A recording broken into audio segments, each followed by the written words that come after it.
What lies before you is a remnant of a lost empire. There were streetcar lines everywhere. Areas you wouldn't think about. Route 9 was a streetcar line. Main streets in different towns, they weren't roads, they were streetcar lines. In 1920, streetcar lines ran up and down almost every major street in Boston. All those lines, the bus lines, all trolley tracks. By the late 1950s, almost every streetcar line in Boston had been replaced by a bus line. The Boston Elevated Railway operated on 483 miles of streetcar tracks in Boston in 1916. Today's MBTA maintains only 28 miles of streetcar tracks.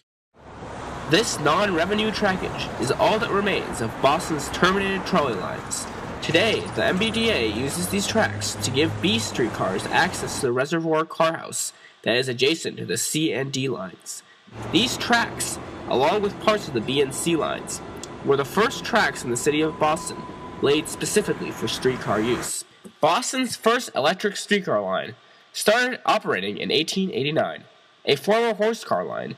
The streetcar line ran from a car barn on Alston's Braintree Street down Harvard Avenue until it reached Brookline's Coolidge Corner, where it turned left onto Beacon Street and continued onward to Boston's Park Square. About a year later, new tracks now used by the C line opened to extend this line further west up Beacon Street to Brookline's Cleveland Circle, where the Chestnut Hill Avenue tracks you saw earlier were built for the line to diverge towards Commonwealth Avenue, where the B line now runs, to continue to its terminus at Lake Street. After the West End Street Railway Company assumed a monopoly over Boston's rail operations in 1887, many horse car railways, for example the tracks that later became the indelible A line, were electrified with overhead wires and converted to run streetcars. Many new street railways were also laid by the company specifically for electric streetcars. The former streetcar trackage in Kenmore Square, as well as many tracks in South Dorchester and Mattapan, were laid in the 1890s and 1900s following the company's founding. After the Boston Elevated Railway Company assumed the entirety of the West End Street Railway's streetcar operations in 1896, Boston's streetcar system experienced its greatest growth yet as new trolley lines began to be built to Boston's outer boroughs. The construction of streetcar lines contributed significantly to the growth of the city of Boston. Trolleys built the subway. Now, for the first time, you didn't have to live in Boston. People could commute to work. Blue Hill Avenue, like Commonwealth Avenue, Beacon Street, they were built as streetcar corridors. That was part of the real estate development that built those streets. As more and more streetcar lines were laid, a series of real estate developments were constructed in Boston. In the late 1890s and early 1900s, many new houses, particularly brownstones and triple-decker apartment buildings, were built in boroughs of Boston such as Dorchester, Roxbury, Jamaica Plain, and Brighton, as well as in the separate town of Brookline, around new streetcar lines. Streetcars ran along main roads in such boroughs, either through traffic on tracks placed in the street, or in dedicated right-of-ways running through street medians. Most streetcar lines were street running. However, other than a short portion of today's E-line through Mission Hill and the aforementioned non-revenue trackage in Brighton, no street-running streetcar lines operate in Boston today. Many of Boston's original streetcar lines fed into the Tremont Street subway, which originally consisted of the present-day Boylston and Park Street subway stations. Opening in 1897, the subway was the first American subway ever built and was constructed in order to ease congestion on Boston's Tremont Street, which was where over 30 streetcar lines that fed into Boston terminated in street-running form. Between 1901 and 1908, heavy rail trains from the Boston Elevated Railway's mainline elevated shared the subway with streetcars, while the Washington Street Tunnel was under construction. The mainline elevated, fondly referred to as the L, was the predecessor of today's Orange Line, serviced by heavy rail cars rather than streetcars. It ran above Boston's Washington Street, from Jamaica Plain to Charlestown, from 1901 until it was torn down in 1987. Imagine that today, every Orange Line train, every Green Line train, and about 30 additional streetcar lines ran through Park Street Station. To be fair, some of the pressure was alleviated once the Atlantic Avenue elevated. A second route for the L to take through downtown opened after a few months. However, that should provide a good idea of just how much traffic there was through the Tremont Street subway originally. Even in 1911, 3 years after L trains stopped running through the subway, 3,600 streetcars ran through the subway daily.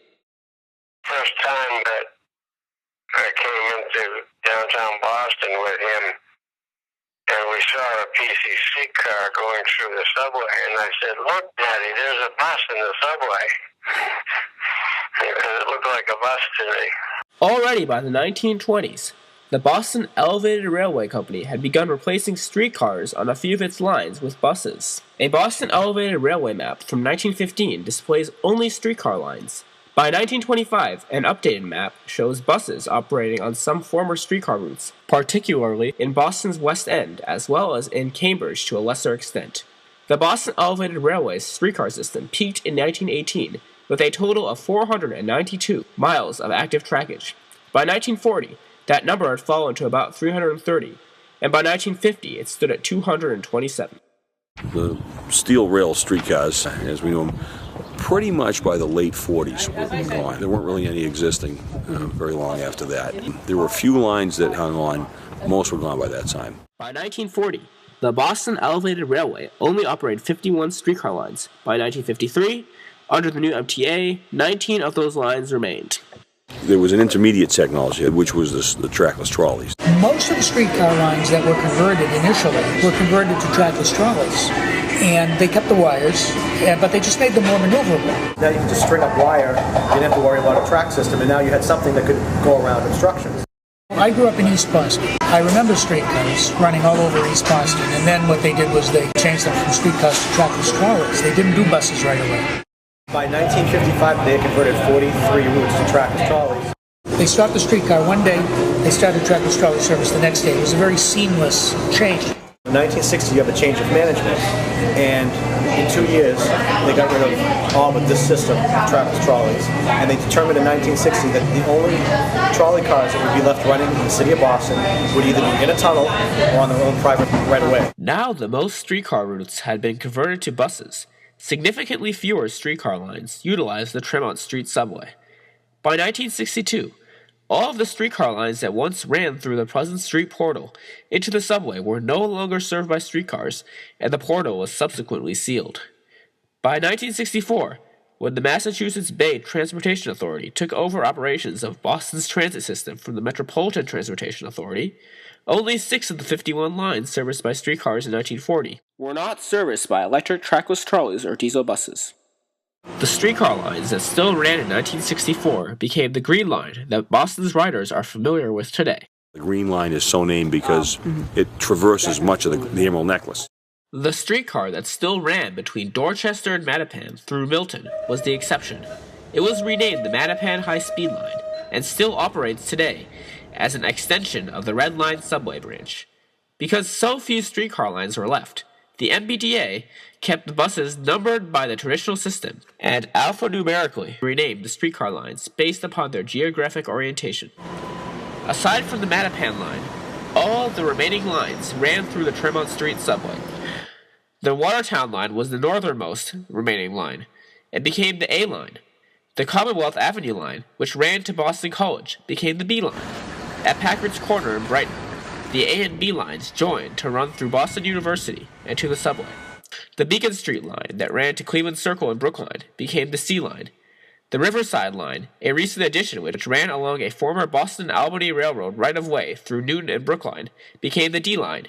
Finally, the Arborway streetcar, which at the time ran to the Arborway in Jamaica Plain, became the E line. More substitutions were yet to come.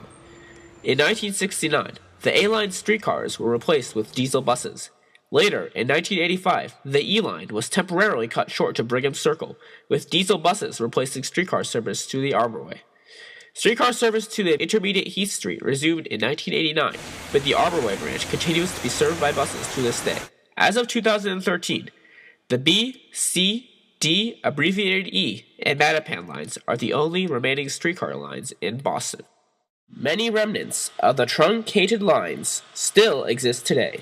It takes a little imagination. The short answer is yes, if you know what it is you're looking at. Old unused catenary poles stand in plain sight on main streets all over Boston. They're just fixed pieces of stuff that has either found some other use. The utility may have said, we'd like to tie off one of our poles to that old trolley that does some more line and stuff. So it just sort of ended up staying there as a result. It was never taken up because they didn't want to take it up or didn't need to take it up. Next time you pass through places where streetcars once ran, such as Harvard and Washington Streets in Brookline, the Eggleston Square area in Roxbury, and along the old A-Line route in Brighton. Keep your eyes open for catenary poles. While some poles serve no purpose, others have been recycled since their streetcars stopped running. When streetcars stopped running along the Harvard Bridge in 1949, the trolley poles were all converted into street lamps that still stand today. Old streetcar catenary poles support the wires for all 4 of the trackless trolley routes that remain in Boston. Along the trackless lines in Watertown, Cambridge, and Belmont, old streetcar tracks protrude clearly out of the pavement. We keep joking about it. If they wait long enough, then we have to run streetcars again because the tracks are going to come through everywhere. Virtually every trolley pole that once serviced the Arborway branch of the E-Line still stands. To this day, some Jamaica Plain residents, particularly the Arborway Committee, advocate for restoration of service further down the E-Line. In January of '99, the MBTA said it was not feasible from an engineering perspective. And part of their reasoning was the Americans with Disabilities Act. And part of their reason was that if they restored the line in the street, emergency vehicles wouldn't be able to get through. And a number of the merchants on Center Street were opposed because they thought, well, if the streetcar comes down, it's going to slow down traffic and we're going to lose parking. The Arborway line remained temporarily suspended for years afterwards. The MBTA considered bringing it back, but many were of the opinion that the streetcar would be an obstacle to car traffic. In 2008, the tracks in the street from Heath Street to Arborway were completely paved over. Nowadays, most drivers do not favor street-running streetcars. From about 1900 to about 1920, that was what happened. That's what you did. That's how you got around, and then the car took over. Driving has become a way of life, and anything that slows drivers down is not acceptable.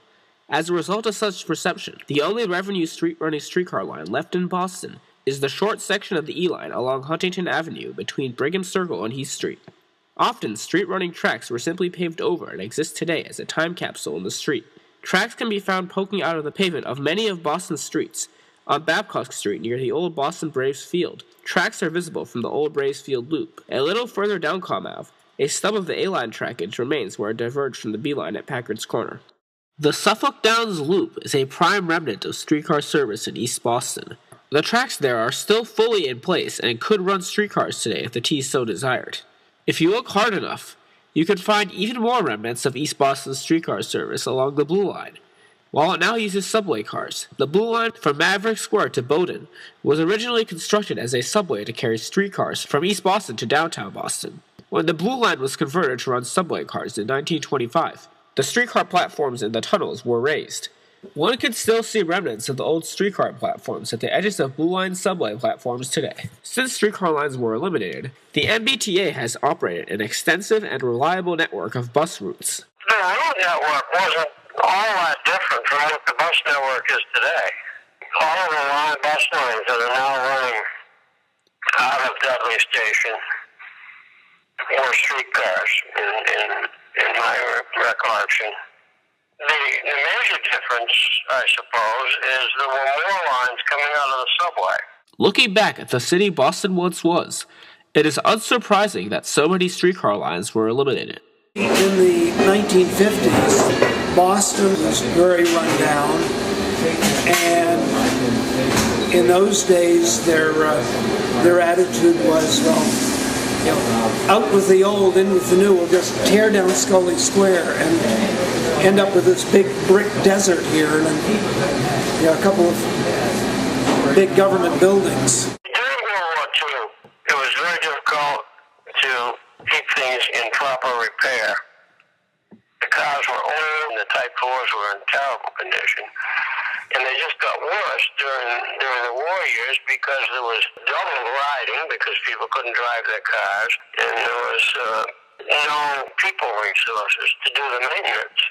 By the end of the war, everything was in bad shape. A tremendous amount of money would have been required to put things in decent working order again. Rather than repair what was already there, the city of Boston embarked to replace old infrastructure with new. It must have been easier to simply dispatch new buses onto roads rather than repair streetcar infrastructure, not to mention that buses were perceived as a more modern, and therefore more relevant, solution. It was cheaper to operate buses, it was cheaper to maintain the routes. You could run them on any street you wanted to without any extra extra expense. In most cases, they appealed to the public more than streetcars did. Streetcars were falling apart. They had a couple of bad accidents when the brakes failed on the cars. They were noisy, dirty, and people just perceived buses as being more modern. Anyone who has driven a car on streetcar tracks knows that tracks can make for a bumpy ride and can be slippery during wet weather. The streetcar is in the middle lane. Automobiles are coming along the right-hand lane, and it's through traffic. So the conductor opens the door, and the passengers step off into the street, into the face of oncoming automobiles. A driver cannot pass a stopping streetcar. A bus or trackless trolley, which stops curbside, is much easier to safely pass. All that stuff was built when there weren't any cars, and a lot of the lines were built quickly with not a lot of thought to them. And because there wasn't any street traffic, so the idea was to just build and get these things out there, and so there wasn't a lot of thought to that type of stuff for the future. And then when the cars did start coming in, they started interfering. Trolley lines built because of the trolley line, and then they were a victim of their own success, because now you have more and more people, and then yes, people riding, but yes, those people started buying cars. And that's why this whole area, all these houses are old. They don't even have garages. You got lines of cars, people fighting for parking spots because there's just no place to park. An advantage of streetcars is their reliability. The trolley cars that serve Boston's streetcar lines from the 1930s onward have since proven to be extremely reliable. These PCC trolleys, which ended service on the Green Line in 1985, continue to ride on the Mattapan high-speed line today. The Mattapan PCC's success is a testament to streetcars' proven reliability. Well, diesel buses don't last nearly as long as the tractors. The problem is that because the equipment, whether it's light rail, a trolley car or a trackless trolley, because the electric vehicles can last so much longer, now you have a vehicle, that's sitting out there for 30 years. Of course, it's not going to look the same as something that just came off the showroom floor. Compared to diesel buses, which typically do not last more than 20 years, electric streetcars can last forever if properly taken care of. Streetcars are over 100 years old, still run regularly at trolley museums across the country, which goes to show that as long as trolleys are properly cared for, they are a practical investment that will serve a city for years to come. Around the world, and even in the United States, the trend is toward light rail. Many cities are beginning to reconsider streetcars. San Francisco restored streetcar service on the number 8 bus line in 1995 due to the success of San Francisco's annual trolley festival. Today, to much fanfare, the F-Line operates a series of PCC streetcars painted to honor the various cities, including Boston, that once operated PCC fleets. Many more American cities are reintroducing streetcars and building new systems from scratch. Boston plans to extend the Green Line to Somerville and Medford in the near future along a private right-of-way, which would restore streetcar service in Somerville and Medford for the first time in over 50 years. It was a network. Boston's lines were truly a network, interconnected by dozens of hubs that enabled one to travel virtually anywhere in the city by streetcar. While Boston will probably never have as many streetcar lines as it once did, the city continues to invest in retaining the lines that it still has, ensuring that its remaining infrastructure will continue to attract riders enamored with history for years to come.